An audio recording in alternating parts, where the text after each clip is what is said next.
Hello, everyone. Happy Thursday. Thank you so much for joining. My name is Nicole McLean, and I'm the head of growth marketing here at Composely. We are so excited to be back together for another webinar. This is actually our largest webinar to date, so excited to have so many awesome marketers on the call with us.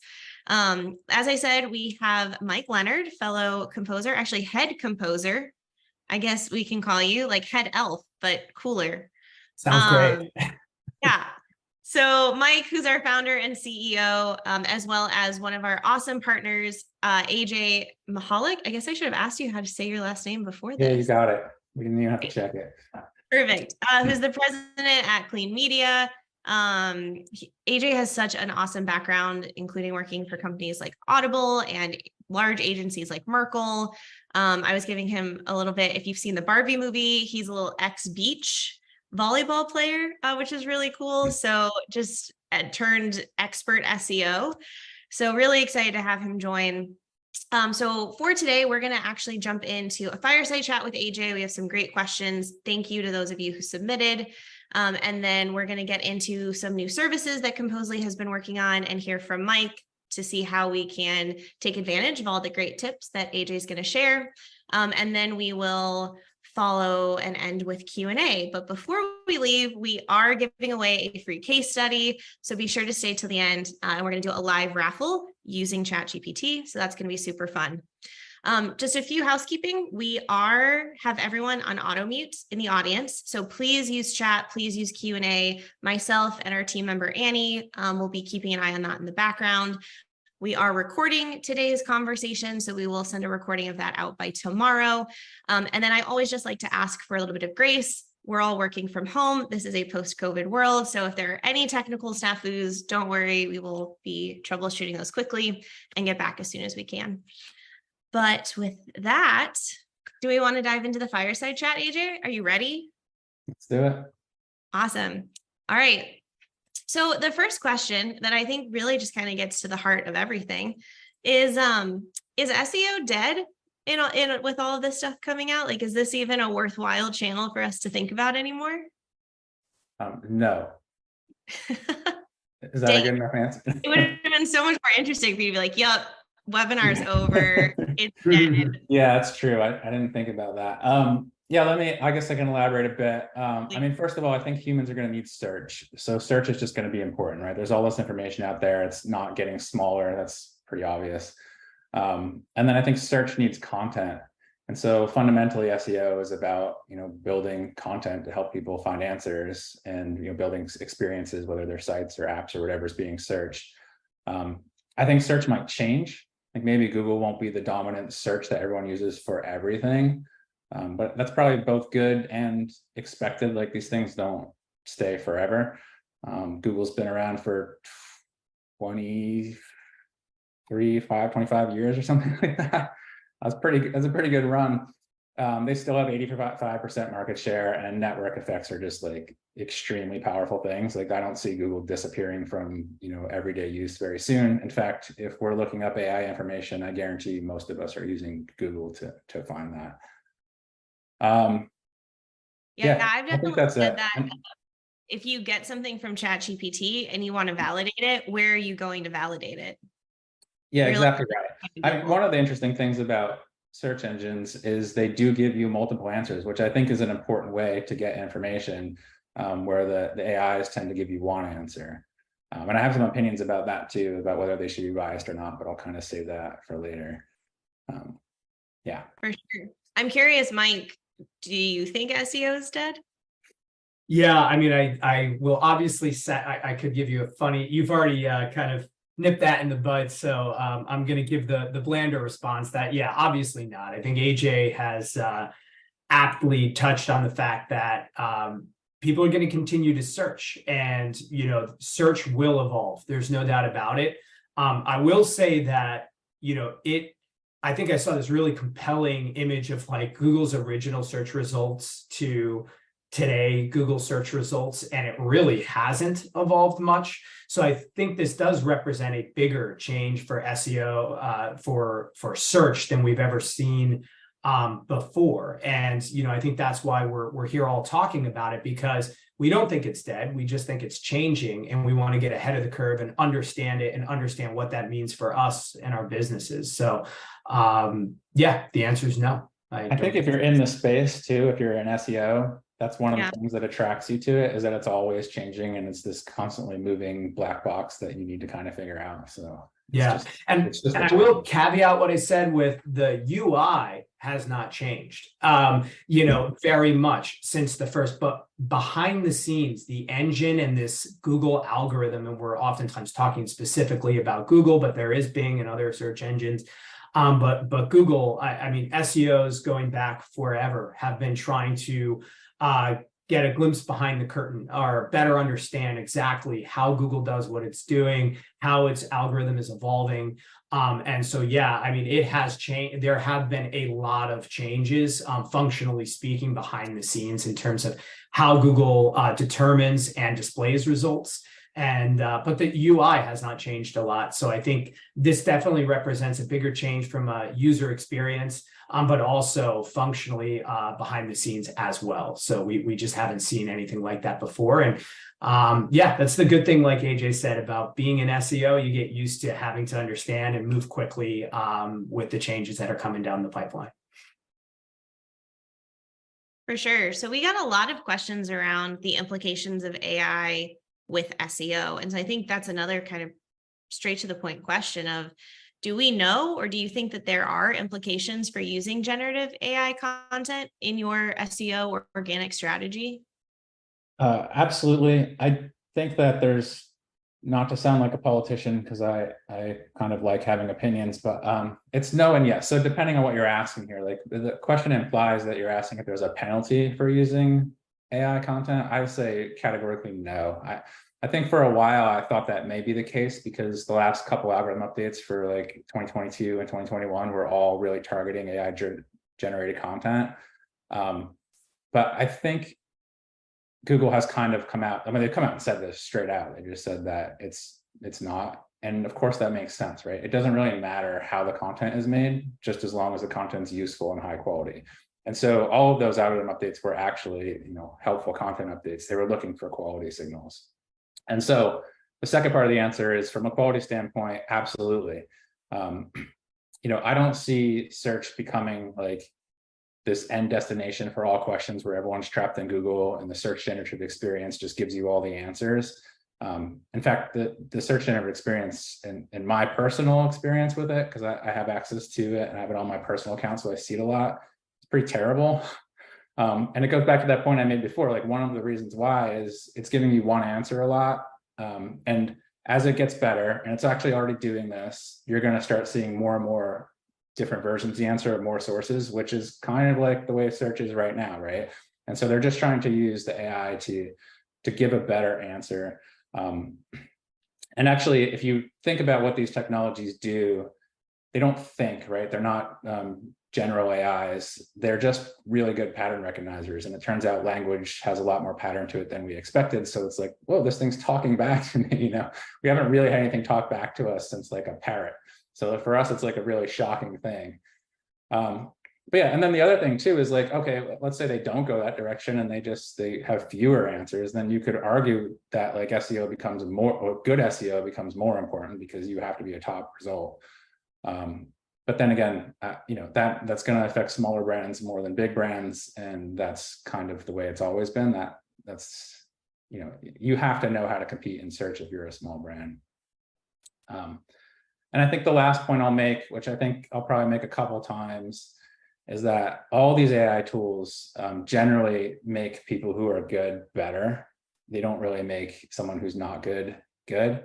And so I think if you're using it to generate content, you know, it can make pretty average content okay, and then you probably still have to edit it. It's not going to write anything creative or intuitive, or not intuitive.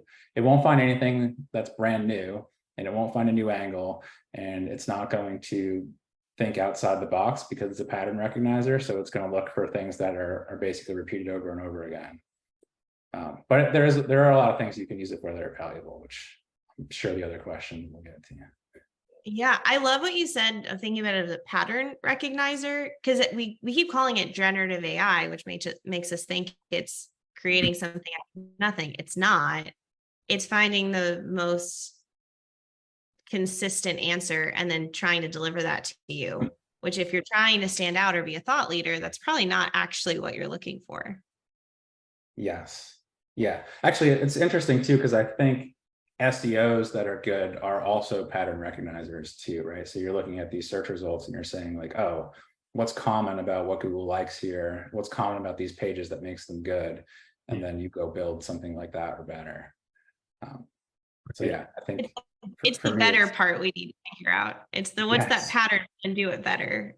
Yeah. Yeah. And of course, you know, it's SEO, so we never know the answers. I always like to say, when I worked at Audible, I consider myself a really good technical SEO, but I hired other technical SEOs too, right? Because I'm dealing in this black box and I definitely don't have the answers or all of the good ideas. So it's really interesting field because you have to test a lot, but you can't really A/B test. And there's all correlations only, you know, it's very there's definitely an art/science to the whole field that I think is fun. I actually have a background in engineering, which is one of the things you didn't mention. I went to school for mechanical engineering. So, and that I think helps me think in a structured way to solve problems and also realize that most solutions don't have exact answers actually. I also like what you had to say, AJ, about, you know, if you're good, it makes you better. But if you're, you know, if you're not very good, it's not going to make you good. And I mean, I'm curious to get your thoughts, but I've thought about this a lot. And I imagine that with a lot of these AI tools and generative AI, it sort of lowers the barrier for content creation. So a lot of people are going to start creating content that maybe previously have not been, but they may not be good at it. So I feel like there's going to be a lot more content, but not good content. And I think that ups the stakes, especially with Google, because I think Google, like you said, I think very correctly, is looking for useful, helpful information. That's what they want to present to their users, you know, and so it ups the stakes to, you know, for those that are creating content to create great content. And that's also where I think the EEAT comes in as well, because it's more than just the words written on the page, but it's also who's writing it. You know, do they have experience, expertise, authority, and trustworthiness? Is a finance expert writing about finance, or you know, or are you having someone who has absolutely no experience writing about a finance topic? I think Google cares about that and will continue to, and so will other search engines. So yeah, I really liked what you said there, and curious to get your thoughts on that as well. Well, I 100% agree. And we're finding too with content, you know, one of the patterns that we see, especially in the your money or your life stuff, is you need a subject matter expert that has a reputation, that is reviewing the articles on there to rank, because Google expects that. They're not just going to take someone wrote something about finance, so it must be right, is kind of their policy. Yeah, but otherwise, I have nothing to add because I think that's just right. We're on the same page. Yeah, well, I guess what I would say is, so you're saying it lowers the barrier to entry, and then you said another part, which I think I'll kind of elaborate on or plus one to. So it lowers the barrier to entry, which raises the bar for what the minimum quality is. And you know, the minimum quality is going to be AI. At some point, AI is going to write everything that's minimum, right? Every product description that didn't exist is now going to be an AI product description. And so you still have to differentiate yourself, and you need to find a way to do that. Well, we've seen this, I feel like, in SEO. I mean, I remember even back in the early 2000s where link building was the thing that was magically going to help everyone rank. And so then you found people coming in and doing it in kind of a not so authentic way and commenting and just building links. And then SEO had this kind of bad reputation. It was a dirty word, a dirty tactic for a few years, because people are so burned by trying to take the easy way versus just creating actually good content that people want to read that has authority. And it feels like AI is just the latest tool that we're all trying to use to find that efficiency. But ultimately, like, you can't game your way out of just creating and cut corners, right? I think in the end, if you're just looking to cut corners, you know, it's going to be difficult if impossible to see success with that. So again, yeah, I think it goes back to how you very simply said it, AJ. It makes, good better. If you use it, if you're good, you can use it as a tool to be even better. But if you are not, if you're not good, it's not going to make you good. And it's just a tool for, efficiency, and it's going to help output, right, for those that know what they're doing. Yeah, before the call, we had a little chat, and I told this story, which I think maybe is worth repeating. So I read this article on Substack by this great writer, and he was experimenting with ChatGPT quite a bit. And he said he got it to basically write like your average romance novel to a really good quality. And he's like, all you needed was like 10 years experience writing novels, really profound understanding of story arcs, and like months of training the thing to like pattern recognize. And then still at the end of it, he basically edited the whole document. And so, yeah, like maybe it'll make a writer able to produce these novels at a higher pace, but it's not going to take someone who's not a writer and have them pump out, compete with even average books. So I am curious with that. Where have you seen AI be helpful, and where do you feel like humans still need to play a role? Yeah, that's a good question. So, well, first of all, kind of to the point that they make good people better or whatever. I also think another thing is there's a lot of hype. And so I would look to tools that have proven use cases or that are simpler, and maybe let other people experiment in new spaces to some degree. Because it's kind of a huge waste of time to run around with a technology looking for a problem to solve. It's much more efficient, and probably you'll find better solutions if you run into problems, and then naturally, like your business is scaling, you're like, oh, I have to figure out how to make these processes better, and then start figuring out which tools fit into your model that you've already built that works. So thinking of it that way, I would think that it's really great for some of the stuff we mentioned, like 0 to 1 content. So if you have 1,000 to millions of product descriptions or something, if you could train the AI to write something that's safe for your brand, then you could go do that. And then you take the human and go, all right, these are my highest priority products. Let me go top down and edit these things. But yeah, I mean, also like just kind of staying on the theme to try to answer this question. If you have a world of only AI content, then the things that become differentiators are quality, their opinions, some sort of novelty, truth, maybe, because they're not able to really pull out whether something is correct or not, and creativity. So I think some of the places that it definitely works great, or anything with logical patterns. Like I don't use ChatGPT too much, but I use it a lot in certain areas. One of them is like regex or syntax for Excel functions or Google Sheets, or simple code that I don't remember how to write, something in Python. It's fantastic. You just, you don't have to trial and error your way through a bunch of ad written articles that are ranking in Google. And you don't have to like write regex that and then realize that Google Search Console uses a different format of regex. You just tell it, be like, hey, write this for, you can tell it to write regex for Nginx, and then you can be like, oh, we actually have an Apache server. Could you just rewrite that? And it will do it for you. So that's like, saving you basically hours in seconds. Some people use it to graph. I think some of the advanced Excel skills are going to become less important, with the caveat that still like knowing what you can do and understanding what a pivot table is probably important before you have something give you a pivot table. Mm-hmm. But yeah, so like anything that's easy to pattern, that's kind of programmatic. For SEO, maybe title tags and descriptions where you can, by a page type, you could probably write a pretty good pattern for it. And copy for pages that are only different in one way. So like maybe you have a bunch of location offerings that you want to have some pages built. I think those things are really obvious use cases. And then the other part of the question was, how do I see humans playing a role?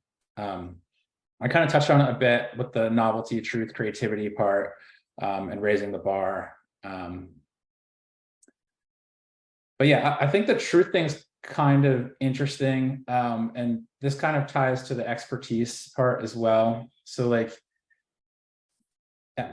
when I went to school for mechanical engineering, it was the 90s, because I'm old. And I they already had CAD programs where you could like build a model and then say, I want to put the force right here. And then it would tell you like, how the force distributes through the thing and where it would break. But, it's a model, so it's not reality, and it could give you answers that make no sense. So without the expertise to be like, that's wrong, you could go build a bridge and, the only way you test it is to put 40,000 tons of cars on it and it breaks, right? There's a catastrophic problem for you not knowing what you're doing.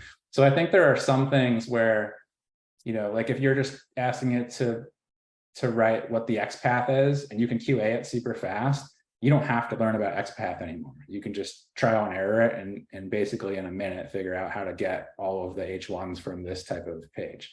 But if you can't QA it because you have to build it and throw a bunch of cars on it, then you probably need a bunch of expertise. I don't have a great marketing analogy for that, but essentially like as things get more complex, you're going to need more expertise. And then, just the reality is nothing's going to be interesting from an aggregate of everybody else's ideas. And nothing's going to be interesting if it's completely unbiased, right? There has to be some kind of opinion or thought to it. Absolutely. Yeah, and we're selling to humans, by the way, so they're not like logically considering like which product in every case here. They're kind of there's a whole other element to marketing and getting people interested in your brand too. Absolutely. You gave some really good examples. I'm curious, where do you think, in going a little bit deeper in marketing, are there good opportunities for marketers to take advantage of the technology? I think those examples were good. First of all, I kind of separated into two different areas. So I think there's like the specialist AI tools. So, and then there's sort of general cases. And I have kind of two different approaches for those. So the specialist tools are good for specialists. So think about something like Midjourney, which is like, if you go scroll through the discords of Midjourney, it's like mind blowing. But like without real design skills and like knowing how to prompt it, you probably can't get what you want out of it, I can anyway. And so I'm like, all right, my graphic designer friends like love this thing because now they can build stock photography that's like exactly what they want, and it's not stock photography. They can do all kinds of really cool stuff. And I think like this is where tools are going to help people who are experts become like much more efficient and be able to save money for all sorts of people and become much more valuable. But then the general side of things, I think this is where there's like two approaches. Like one, if it's I would assume that all complicated systems are not going to be suddenly run by AI. And in my opinion, never, because complicated systems are not modelable by the nature of the fact that they're complicated, that they're complex, So like, I had a friend that I worked with at Merkle. He was in the data science team. His name was Scott, blanking on his last name. But he had this great quote. He was like, modeling SEO is kind of like modeling the weather, or forecasting SEO is like forecasting the weather. And I was like, I don't think he knew how good of an analogy that is. It's because like there's just so many factors that you can't control, and there's all these things happening in the future. But it's a lot like the weather, because we're pretty good at forecasting the weather in the short term with the things we do know, and what we can see. We can say, oh, this site has this much rank. Google's algorithm's doing this right now. We have no idea how those things are going to change in the future. And like we get lots of feedback and we can adjust. So like weather's actually getting better and better at predicting, but there's a certain point where they just can't predict anymore because the system's too complicated, right? Even like the hurricane's coming here in Miami, we don't know until a day before if it's going to hit here or there, or maybe not even. So that's just the way complex systems work. And I think the idea that there's going to be general AIs that can do all these things and think like humans and have the sort of synapses that our brains have is a bit ridiculous. Just from my engineering experience of trying to model complex systems, like the models just don't work. I think we've seen lots of examples of models being ridiculous lately, to be honest. So that said, I think that where I would lean towards is things that are simple and straightforward, which I think there's some really amazing stuff. And I think there's going to be a wider adoption of really simple tools. Anything that humans do right now, but it's like super tedious and we don't pay a lot of money for, or we already use computers for, but there's still a lot of human interaction. So like in different fields like images, I think headshot generators, background removers, maybe the stock image creation, that sounds a little bit more specialist. The stuff I mentioned before for code, like regex functions, Q&A, XPaths, For writing, we use it a lot in the research phase. So we'll get outlines, we'll find a list of sources. We'll have it write a brief and just say, okay, well, how can we make this brief better? Like, it saves a bunch of that upfront time for writers. So the writers can do the thing they're good at, which is editing and telling a story. Grunt work stuff, like anything that's tedious writing, concatenate function type stuff, making graphs, and then probably a bazillion things that I or maybe no one else has thought of. But my conclusion there is, like, I would stay away from complex systems, and I would go towards things that are obviously working and just figure out how to incorporate them. I mean, the headshot I sent you is an AI headshot that I just built out of a bunch of images I sent me 100, only 3 looked like me, but some of them did look good enough. So that was way better than going and getting my photo taken 1,000 times and deciding whether I liked it or not. Yeah, absolutely. Hey, I didn't know you did that. I was going to say, man, my profile picture looks terrible next to yours. I need to, so I'm going to have to fix AJ to figure out what you were using, what tool you were using for that. Yeah, I'll tell you later, because I don't remember right now. Otherwise, I'd tell you. Very I used a bunch. One of them was terrible, and the other one did a good job. So. Nice. Well, and I also think, to get what we were getting back to at the beginning of the conversation, is repurposing. So some really large companies have your social team and your blog team and your email team and can just go do all this. And we have a lot of folks on the call who are smaller teams where you have one marketer, if even.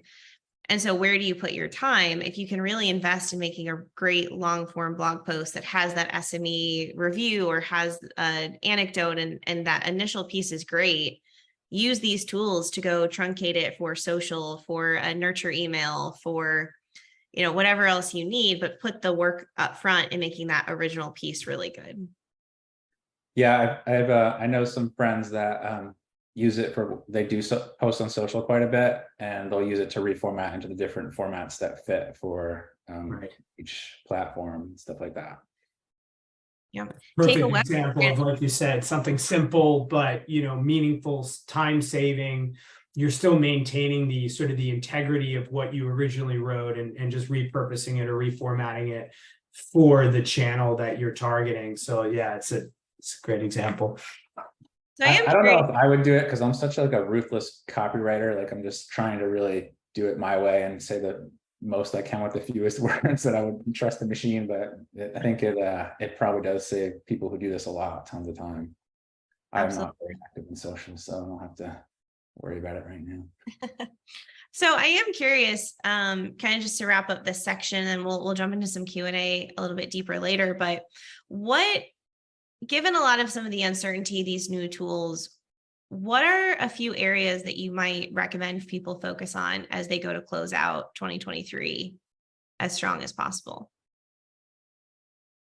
I mean, I would focus on the tools that I mentioned before. I think creators have increased value, actually. So I think that's something to think about. I think the bar being raised is a really good way to think about it. And so,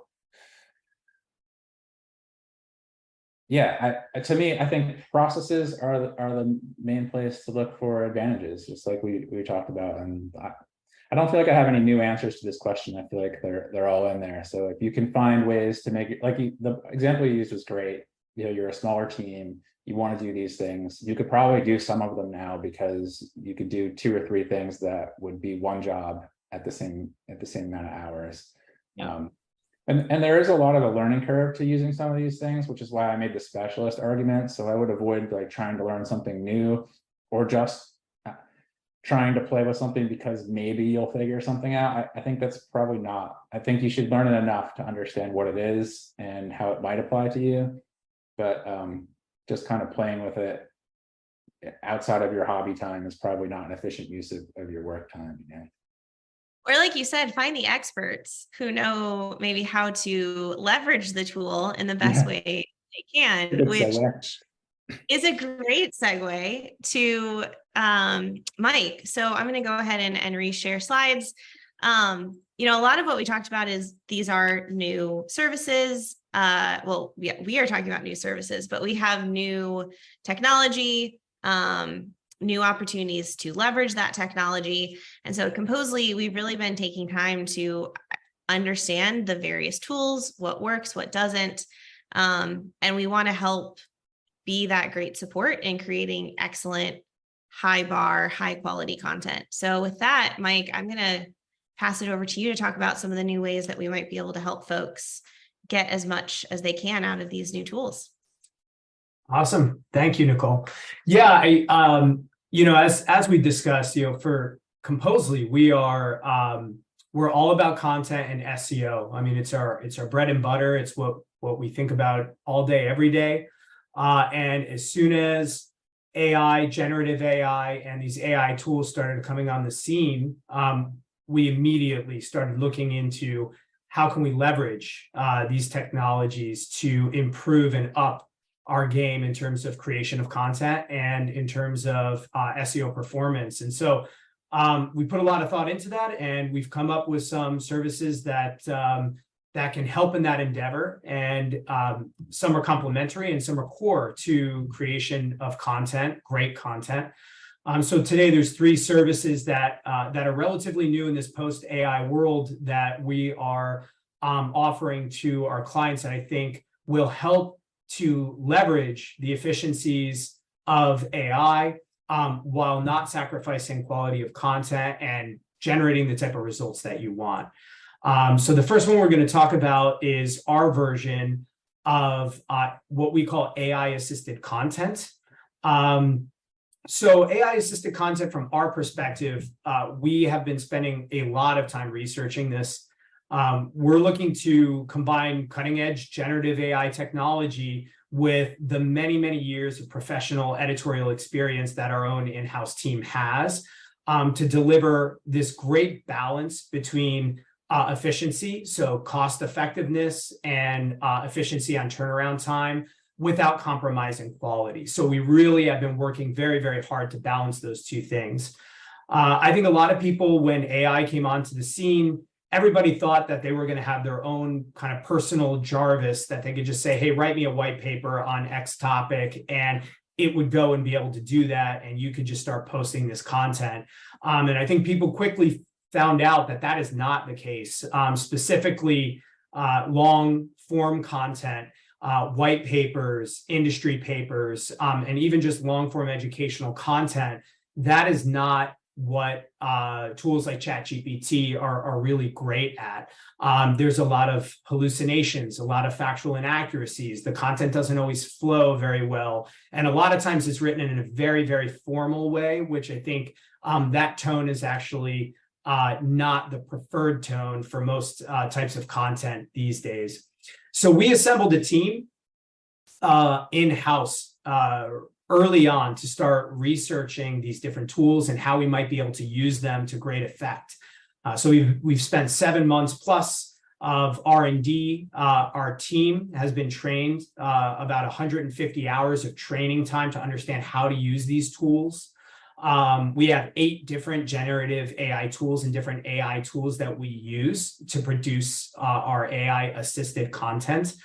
And what we found now that we're sort of, we've achieved the point where we're really happy with that balance between efficiency and content quality, is an average of 30 to 50% cost savings for human written content, and about 40% time savings in terms of turnaround time and being able to create content more quickly.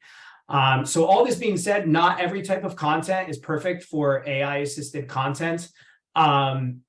We really do, we'd like to be very upfront with any potential clients or existing clients in terms of whether their content is a good fit or is not a good fit for AI-assisted content. But when it is, these are the types of results that we may be able to drive in terms of cost savings and turnaround time. Just to go a little bit into our process on AI-assisted content. So it is AI-assisted. That means we have a team of human beings.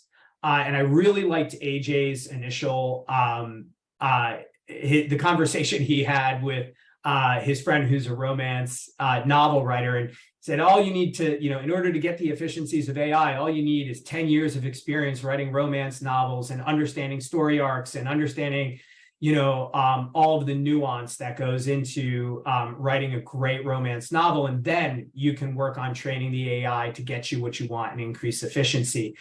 We kind of taken that same approach where a lot of people have been talking about prompt engineers. So the people who are actually prompting the AI, the generative AI, to get the output. Well, all of our prompt engineers are editors by practice, by trade. They've been editors for years. They have experience. They understand the written word. They understand SEO. They understand what makes an article great, both in terms of quality of the content and in terms of SEO, search engine optimization. And so what we do is we have editors that we have trained up on all of the different generative AI tools. And we have a two-phased approach where they draft the initial content. So we work with our clients to create very comprehensive guidelines. What should this article, this white paper, this piece of content, what should it all be about? How do we want to break it into subsections? What do we want covered? What's the tone? What's the style? And then our prompt engineers, which again are editors by trade, they get to work drafting. And what they do is they leverage multiple tools, including ChatGPT, in some cases Bard. There are cases where, for example, using ChatGPT is better than using Bard, or using Bard is better than ChatGPT for various different reasons. So they're trained on how to use the right tool at the right time, how to prompt the AI to get the best output possible. And really, it's a conversation with the generative AI to pull out the best that you can. And then our editors and our editors, prompt engineers, are the ones that are piecing together the article, making sure that it flows, making sure that that references, sources are cross-checked, because I think we've all heard sort of these horror stories about AI and how they may reference facts that are just completely inaccurate, or that there may be hallucinations where the AI is making information up. We want to ensure that that never happens for any of the content that we produce. And then, of course, they're also making sure that if we're targeting specific SEO keywords, terms, that we are optimizing for that as well.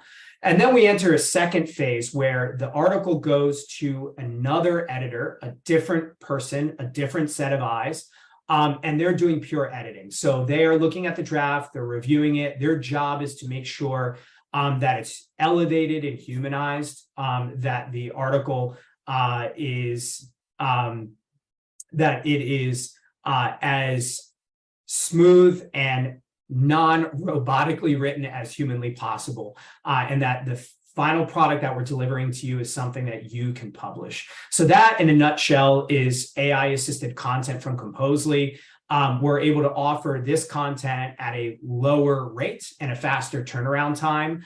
But again, just the caveat that not all types of content are perfect for AI-assisted content creation. And if anyone's interested in learning about it, we can talk through it and see if you would be a good candidate for AI-assisted content.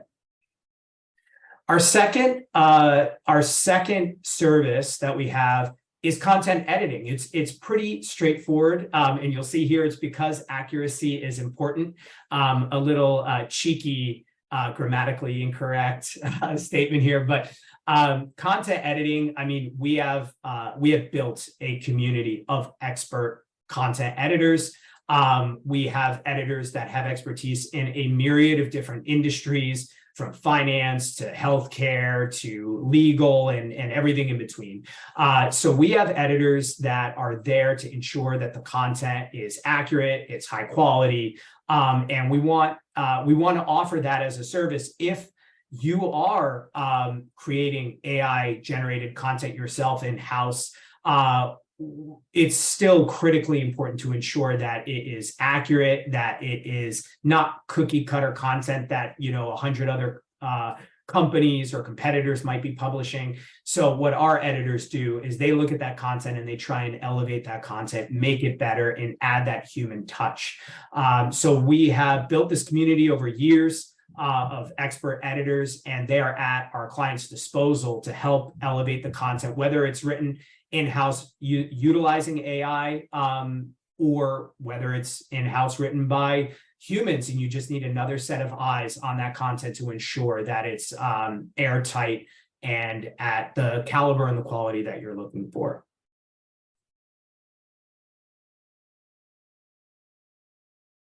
One of the other things we talked about, so we are offering a service called Subject Matter Expert Review. And we talked a little bit earlier about EEAT and how Google and other search engines are going to be looking at more than just the words that are written, but also who's writing it, what level of experience and authority do they have.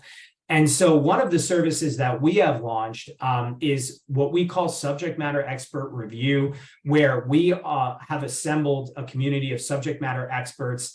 Again, these are experts. They're not necessarily writers by trade or editors by trade, but they are subject matter experts in legal topics and finance topics and medical topics and many, many others. So if you're looking to make sure that you have another set of eyes on the content that is from an expertise perspective, that you need to add a little bit into that content from an expert perspective, we have the experts that are able to do that.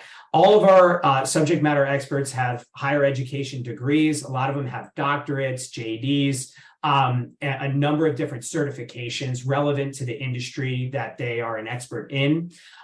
They all have a strong digital footprint. They have optimized LinkedIn profiles for what they do. They've been published on other publications relevant to what they're experts in. And why this is important is because when you use a subject matter expert from Composely or any subject matter expert, you can add them in to an article written by an expert reviewed by. And that sends signals to search engines that, hey, this content has been reviewed by experts, and it will give it that additional authority and the EEAT signals that we're looking for. So our subject matter experts will suggest changes to improve accuracy and appropriateness of content. They will check sources to ensure that they're trustworthy and valid. And they just improve the content's helpfulness through their own topical expertise. So they can provide advice, topics, tricks, and real world know-how or experiences that they may be able to add into the content, again, to elevate it and make it more unique. So subject matter experts is, in addition to writing and editing, a final touch to make sure that the content is authoritative and sending the right signals to Google and other search engines. Mike, that was great. I think something else to call out, which from the fireside chat we discussed, is SMEs are not always writers. Writers are not always SMEs. You can have all this experience. I think, AJ, you are probably a needle in a haystack of someone who went to engineering school and also is a really good writer, and you could probably speak to that really well. But most folks, that's probably not their background. Or if you need a pediatric neurologist, they're probably not cranking out content on the side. They're practicing what they preach. And so it is this interesting, I predict a movement where you're going to see more of a litany of drafted by AI, reviewed by this editor, subject matter expert reviewed when you're publishing things, because they are very different skill sets. And I think what AI gives us the opportunity as marketers is, before, it's hard to pay for a writer, pay for an editor, and pay for an SME. But if you can find some efficiency on AI and leverage that really great expertise to get that ultimate quality, it's something that we maybe wouldn't have been able to achieve on small budgets in the past. Yeah, I was going to ask that. I literally had this question written down. Do you think you need authors and SMEs, or just the SME? And I was like, sometimes it's more efficient to use the SME as an editor / validator for the document. So I guess you answered it. And then I think there's some nuance to like what service you would go here with, depending on the space. Because you made the point about like being a thought leader versus a thought leader who wants someone else to write for them. That's just not going to work in certain spaces. Like if you want to write on Bitcoin and you're not writing something totally new and innovative in that space, like good luck. You're just going to be tuned out as fast as possible because they're going to think this person doesn't know what they're talking about. And so in those spaces, I think like it's really hard to have a third party writer who isn't like one of the thought leaders in the space in certain spaces. But in other spaces, you can write, like in health, I think you can write really meaningful articles. You can have people who are experts in health, and then you can bring in a validated subject matter expert who's got a degree, has got a license that can come in and be like, okay, yeah, we can say these things. I'll put my name behind these things. And that's what you need to rank in those spaces. Well, and for sake of time, I won't take us down too much, but there is a difference between an SME and a thought leader. And AJ and I were talking a little bit about this previously, is everyone always says, hey, I want to be a thought leader. Hey, marketing team, can you give me weekly posts that are interesting? Like you want to be a thought leader, but you don't bring unique and interesting thoughts to the space. You outsource it. That's not thought leadership, but collecting really good expertise from people who know the topic inside and out is just a different tactic, but just as important. Awesome. Okay, for sake of time, I'm going to keep going to our third, last but not least, new service offering that we have. Mike, do you want to tee this up? Yeah, third and final offering that we're adding, and we're actually giving away a free case study to one lucky winner today. So what exactly does that mean? We are offering a service to create case studies, independent standalone case studies, or if you're like us, we're looking to create case studies on an ongoing regular basis. We like to keep it fresh and kind of show the value that we're adding for our clients on an ongoing basis. So we have essentially productized this. We can help you to create case studies. What that means is we're going to work with you. We're going to interview you, your sales team or your client success manager, better understand what it is that you do and the value add that you're providing to your clients. Then we're actually going to interview and talk to your client. And after that, we're going to create a great, well-written case study. We do a case study slide. So it's kind of like a one-pager of the case study. A 1,000 word written case study, so a more in-depth piece of content case study. And then lastly, we will also have kind of testimonial that you can use, key finding and testimonials that you can use as well. So yeah, very excited about this, and also excited to pick the lucky winner for today to offer a case study to. So if you're looking for that, sales enablement material, you want to get something on your site, gate that content, or just have it available for people to understand the value add you provide to your clients, we would love to work with you to help you kind of distill that into a case study. Yeah, absolutely. And I think one of the things here that I'm really excited about is we're partnering with folks who are experts in product marketing and really can understand your unique value props, figure out how to create a custom question set that really pulls that out from your customers, and then pass it off to those industry expert writers that can come in and know how to deliver a really good written article. Because again, it is a different skill set, interviewing and writing. Sometimes people can do both. Sometimes you need different people. So we're excited to kind of expand our team of expertise there. So with that, we are going to move. We have 10 minutes for Q&A, but a couple of things are going to happen. If you're interested in learning about any of these services, I am dropping a link to, if you want to, just schedule time with our sales team directly there, or if you just want some more information, I'm going to launch a poll. Feel free to let us know what you're interested in, and our team will follow up and kind of get you some of that additional information. But with that, our awesome team member Annie is going to share her screen. So just like AJ said, finding simple ways to use ChatGPT or other AI tools, we went looking for like a random name generator, and all of them were kind of gross and looked like they were from the 90s and were riddled with ads. And we're like, this isn't a fun experience. And then we're like, well, why not use ChatGPT? So Annie has gone in, if you're on the webinar, added your name. And with that, feel like we need a drum roll, but we're going to ask ChatGPT to randomly select a name, and we're going to work with you and develop a case study for you. So Annie, do you want to hit the button? Yeah, I'm sharing the correct screen, right? Yeah. Absolutely. Yes. Let's see who is the lucky winner. Let's see. 1, 2, and 3. Jenna. Fantastic. Yay. Congratulations. So we will follow up with you after this to figure out the operations, but we are excited to chat with you and learn about your customers and hopefully create a really awesome, compelling story for you. So that is awesome. All right. So with that, let's move into some Q&A. So we have a couple really great questions that were submitted, as well as some that were submitted ahead of time. So let's take a look. Try and see where's the best place. Actually, I have a quick question. What's your pricing for your case study offering? Wow, thanks, AJ. It depends. So if you just want a one-off case study, that is $1,500. And if you are looking to do them ongoing, it discounts down to $1,250. Cool. So yes, congratulations, Jenna. You win. Your prize is valued at $1,500. Go tell your boss, hey, I went to this webinar and brought us back $1,500 of value. I'm sure if I could tell Mike that every time I join a webinar, he would be very. Yeah, I want you to dedicate some time to webinars for sure. Awesome. Well, So I don't know.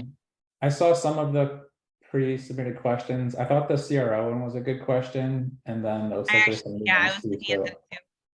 Yeah.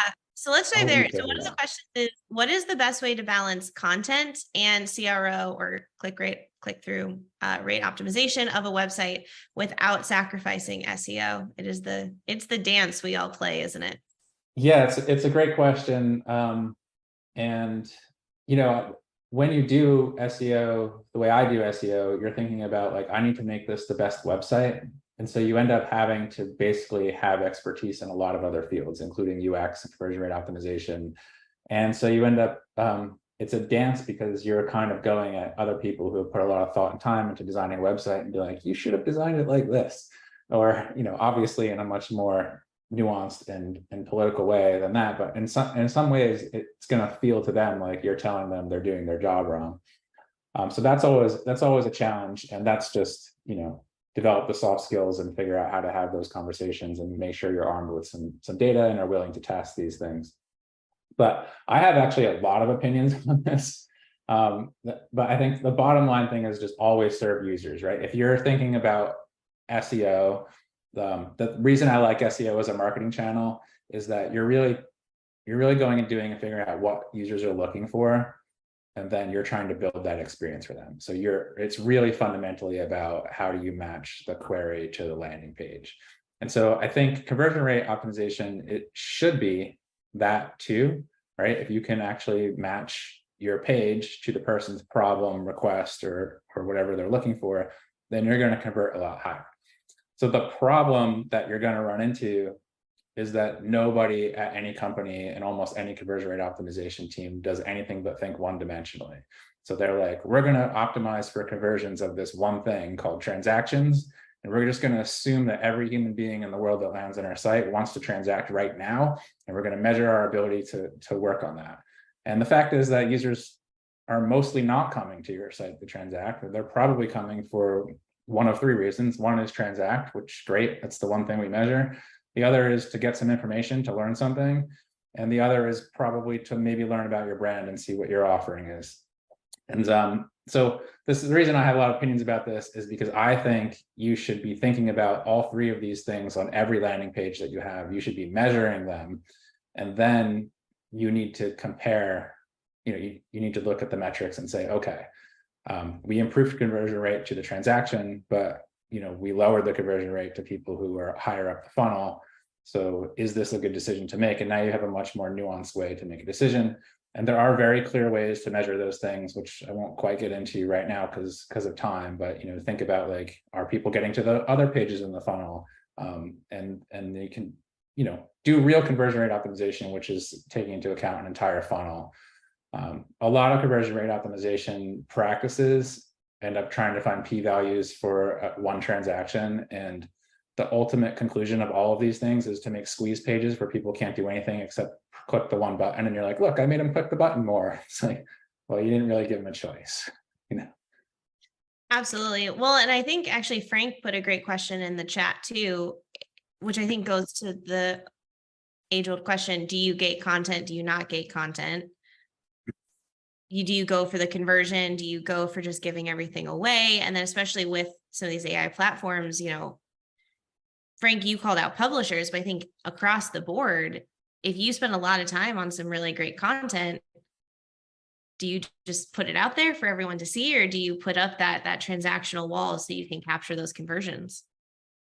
Yeah, that's a really good question. I know there's people who block their sites from bots entirely, which is a thing that's happening too, because they're afraid that it's just going to be on Google and people won't come to their site, which is a little bit of a circular argument of like, I'll just stop people from getting to my site entirely, kind of, because search is the biggest traffic source in the world.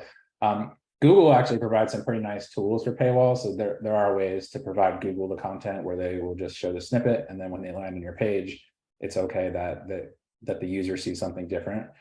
So there's some subtlety there. The AI tools obviously are not as sophisticated as Google. I mean, Google, yeah, it is an age-old question, right? Google is, I always like to say this too. I stole this from Ben Goodsell, who's my favorite tech consultant I've ever worked with, but Google's the most sophisticated algorithm in the world, most invested in, and it's really the best at what it does. And what it does is it matches the UX of your site to the question that's someone's asking. And so it is really important to figure out how you get that content in front of people. And to the very first thing I said in this whole webinar, humans need search. It is really the best way to be found, and we need to find a way to do it. I think the paywalls and login walls are totally legitimate. One thing I like to do with people who have walled content is to wall the current content, and then as something becomes older and legacy, expose it so that people can see what they're going to get, but they don't know what the new quarterly report is, right? And that way you can give them something and you can rank it and stuff like that. Like webinars too. Like a lot of times webinars are hidden behind a sign up wall, but then after it's done, now you have content and you can go make that content and lead people into the next webinar. And so now it becomes a upper funnel tool for the future. Yeah. That's great. 1.5 minutes left. So you pick the question. Yeah. We did get a couple of questions on this idea of when we were talking about SMEs and authors. Do you think it is, if you are using AI as part of your process, do you think it is important to acknowledge that to the public and put that on? Oh yeah, this is a good question that I didn't want to answer. We don't know yet, but take your best. Yeah, no, I don't know. I think that personally, I don't think it matters. Like, I think the answer is that you should be using a human anyway at some point. And then once you use the human, then it doesn't matter. I mean, we all use tools all of the time, and we're not like, I use Grammarly to check my grammar, and so like, it's a little ridiculous that they're trying to force people to disclose this. And yeah, at the end of the day, it doesn't matter. It's not really it's up to each person to decide whether something is true or interesting anyway. So it's not for us to be like, the machine made this. I go a little to another use case. We probably all heard about the lawyer that used an AI tool and it hallucinated a former case, and he used it in the brief, and now he's going to get disbarred. It doesn't matter that he used AI. He put his name on it. He has to take responsibility, whether he used AI or he used Wikipedia or he used the Encyclopedia Britannica. It was on him to make sure. And so I feel like if you do have that person who's ultimately publishing it to the site or putting their name on it, to your point, it doesn't matter what tool they use to do it. They're on the hook for what's in there. Yeah. I might have a slightly contrary opinion on this one, just as far as I think there are, for certain industries, there are potential publicity considerations to take into account where it is, there is the ability for people to determine whether or not AI was used in a particular article. I think it's getting harder to identify that, but and it's not always a perfect art, but there are ways to detect or identify whether AI was used.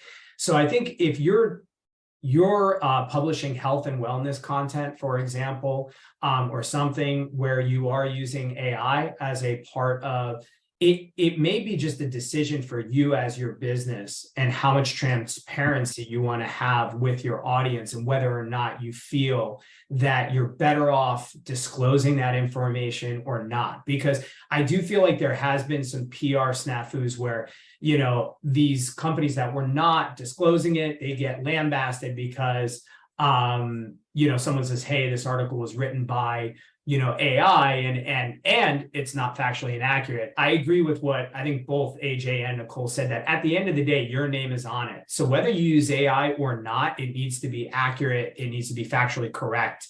And that's why a lot of the services that we've been focusing our time and energy on are helping our clients to ensure that that is the case, that they can confidently publish content without having to worry that there's hallucinations in that content or that there's just pure factual inaccuracies that could ultimately reflect poorly on the brand. Yeah. So yeah, I think I tend to agree with AJ and Nicole in some way. And then on the other side, I would say, if you feel like there's a high level of risk that someone finds out that you're using AI tools and you didn't disclose it, then maybe that's a decision for you from a risk mitigation perspective that you need to make. Yeah, I like your nuanced answer. I'm a big fan of the personal responsibility part of it. And then I was thinking, as you were saying it, there are probably certain fields, like if you are an AI prompt engineer, where you actually want to disclose that you used AI because people will be like, whoa, this is actually a really good article. Right. True. Very true. Well, thank you both so much for joining and sharing your insights, AJ. We love partnering with you in Clean Media and love getting to hear your insights. Definitely feels like we maybe need a part 2 fireside chat of Mike and AJ, you know, digging deeper. So maybe that to come later in the year.